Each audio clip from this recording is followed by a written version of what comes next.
দর্শক আসসালামু আলাইকুম। আমরা রয়েছি পঞ্চগড়ের জগদল হাটে। আপনাদেরকে জানাবো বীজের বাদামটা কীভাবে কেনাবেচা চলছে, কত দামে। আমরা দেখছি এখানে বীজের বাদাম পঞ্চগড়ের জগদল। কত আছে ভাই বাদাম আজকা?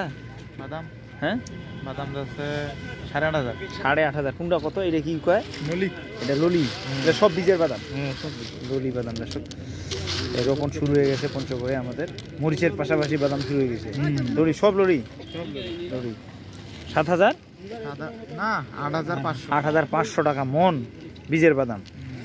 আচ্ছা, আর ইয়া বাড়ি সিক্সটা নাই? বাড়ি সিক্স নেই। কেমন চলছে কেনাবেচা ভাই? চলতেছে ভাই, এখন তো সিজন শুরু হয়নি। ডালা কেবল শুরু হচ্ছে।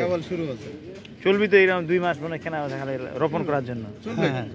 দর্শক আমরা শুনছিলাম যারা বীজের বাদাম, আমাদের যে ইয়ার বাদাম আসে চিলাহাটি, তারপরে লালমনিহাটের বাদামগুলো এখানে আনে না হাটে? এগুলারই পঞ্চগড়ের বাদাম আসে নাই? না, পঞ্চগড়ের বাদাম কম হয়, বীজেরটা কম হয়। বীজেরটা ওই দিক থেকে আসে, সব ওই দিক করে। আচ্ছা আচ্ছা। দর্শক ওই দিক থেকে চিলমারি থেকে আপনারা নিয়ে আবার এদিকে বিক্রি করেন, তাই তো? দর্শক আমরা শুনছি পঞ্চগড়ের জগদল হাট 2 দিন বসে, শনিবার এবং বুধবার। আপনারা চাইলে এখানে বীজের বাদাম নিতে আসতে পারেন। আর যারা তো হাট করেন তারা জানেনই এখানকার স্থানীয়ভাবে, আর এই বাদামগুলো এখানেই বেচা কিনা হয়ে যায়। ভালো থাকবেন, আসসালামু আলাইকুম।